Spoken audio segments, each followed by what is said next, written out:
Assalamualaikum warahmatullahi wabarakatuh, Sobat Kolak Kuliah Online ala kadarnya. Hari ini Ramadan yang ketiga. Gimana kabar puasanya? Masih on fire kah? Alhamdulillah, saya baru saja kelar tadarus juz 3. Dan seperti biasa, saya akan ambil satu ayat favorit, satu hadis yang relevan. Saya akan coba hubungkan dengan mata kuliah beserta materi yang saya ajari. Kemarin di hari kedua kita bahas Al-Baqarah ayat 155 dan hubungannya dengan uji hipotesis yang intinya data ditolak atau diterima, dua-duanya adalah penemuan. Kita belajar dari kisah Nabi Ayub yang sabar menghadapi bertahun-tahun ujian hidup. Nah, hari ini kita masuk ke juz 3.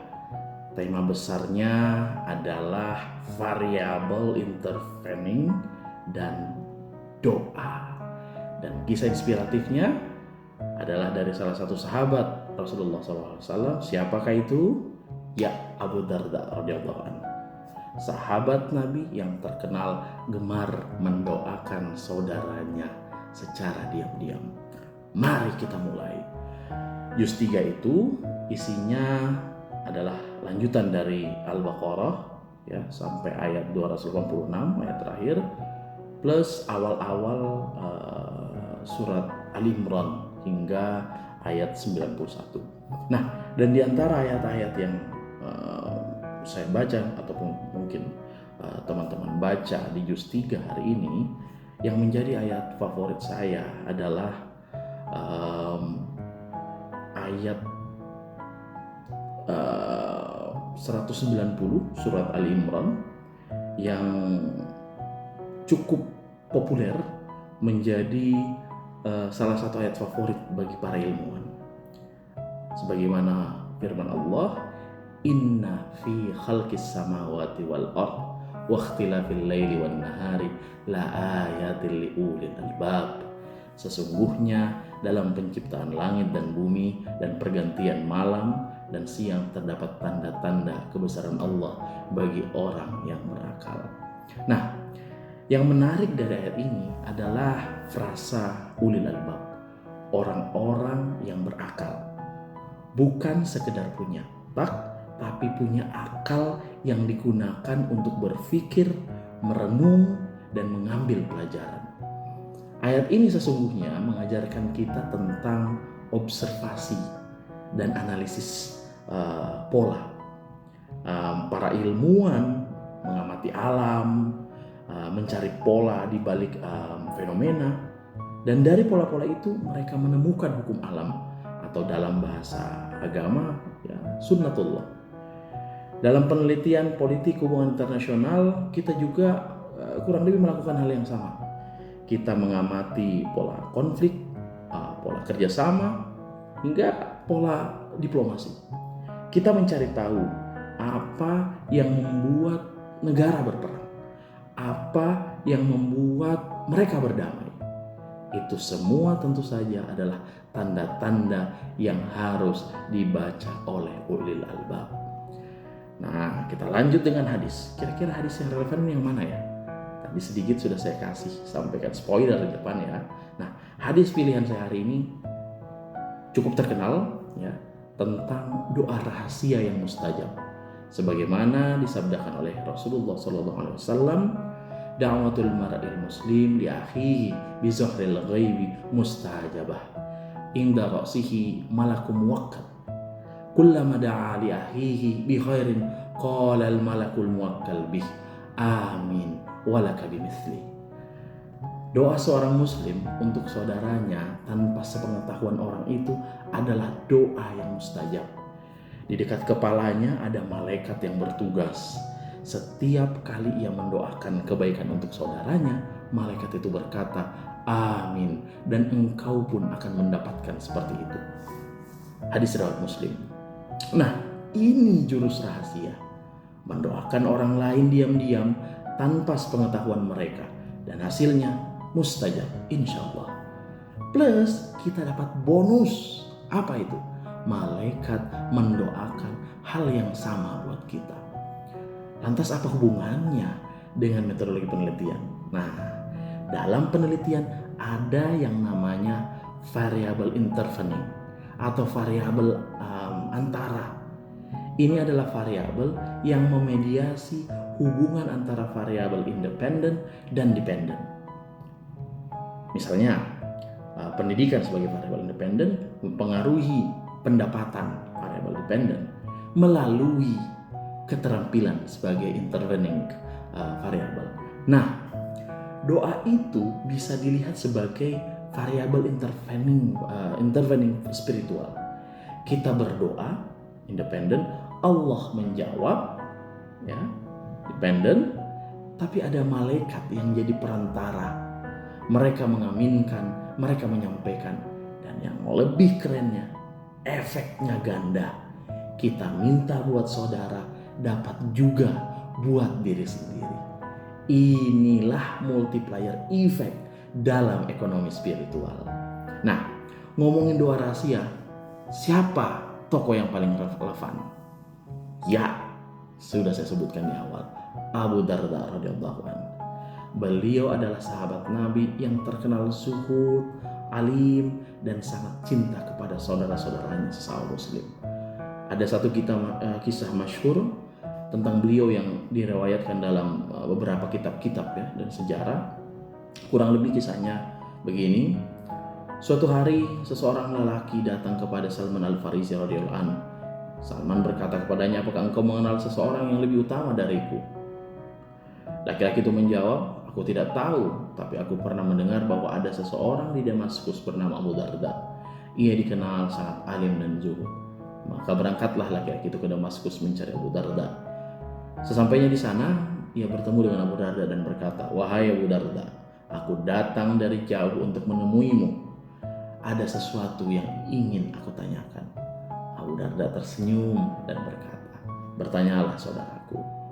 Laki-laki itu bertanya, apa amalan rahasia yang engkau lakukan sehingga Allah memberikanmu kedudukan yang tinggi? Abu Darda kemudian bercerita, ia memiliki kebiasaan setiap malam di sepertiga malam terakhir ketika kebanyakan orang terlelap tidur, ia bangun dan berdoa, tapi bukan untuk dirinya sendiri. Ia menyebutkan nama-nama 70 orang saudaranya yang soleh, satu persatu dengan penuh cinta. Ia mendoakan mereka, memohonkan ampunan untuk mereka, memohonkan keberkahan untuk mereka. Laki-laki itu terkejut. Engkau mendoakan mereka, sedangkan mereka tidak tahu. Abu Darda menjawab, benar, aku tidak ingin mereka tahu. Aku hanya ingin mereka mendapatkan kebaikan, dan aku percaya pada janji Rasulullah.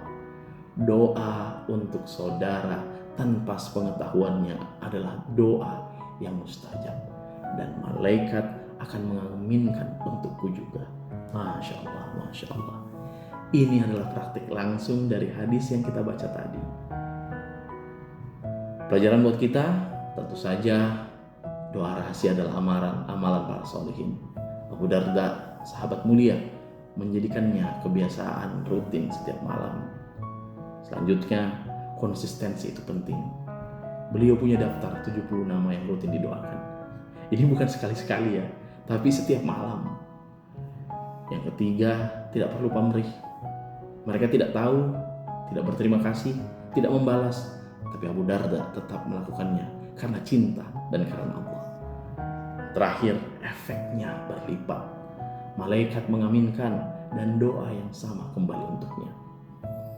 Nah, dalam konteks kita sebagai dosen dan akademisi, buat sahabat-sahabat, ini saya kira sangat relevan sekali ya.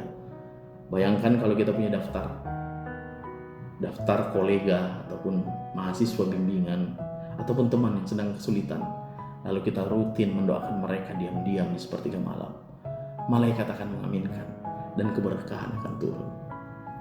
Nah, di kelas mata kuliah diplomasi, saya kira kita sering bahas konsep yang namanya track to diplomacy atau diplomasi jalur 2. Ini adalah diplomasi yang dilakukan secara informal di belakang layar oleh aktor, lebih seringnya non-negara, seperti akademisi, tokoh masyarakat, aktivis. Mereka bertemu, berdialog, membangun kepercayaan tanpa publikasi, tanpa konferensi pers, tanpa sorotan media. Tapi justru ya, diplomasi jalur 2 ini seringkali lebih efektif dibanding diplomasi resmi. Karena di belakang layar orang bisa lebih jujur, lebih terbuka, lebih mudah mencari solusi. Nah, doa rahasia ala Abu Darda ini kurang lebih bisa kita kategorikan sebagai track to diplomasi versi spiritual. Kita menjalin hubungan dengan Allah untuk kepentingan saudara kita. Kita menjadi perantara kebaikan tanpa mereka tahu. Kita membangun jaringan doa yang tidak terlihat, tapi insya Allah efeknya nyata. Abu Darda punya 70 nama dalam daftar doanya.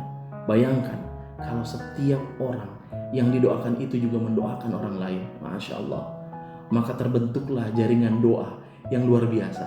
Saling menguatkan, saling mengaminkan, saling mengirim kebaikan. Ayat Ali Imran tadi yang kita bahas di awal mengajarkan kita baca pola di alam. Tapi ada pola yang tidak terlihat, pola doa rahasia, pola pertolongan Allah yang datang dari arah yang tidak disangka-sangka.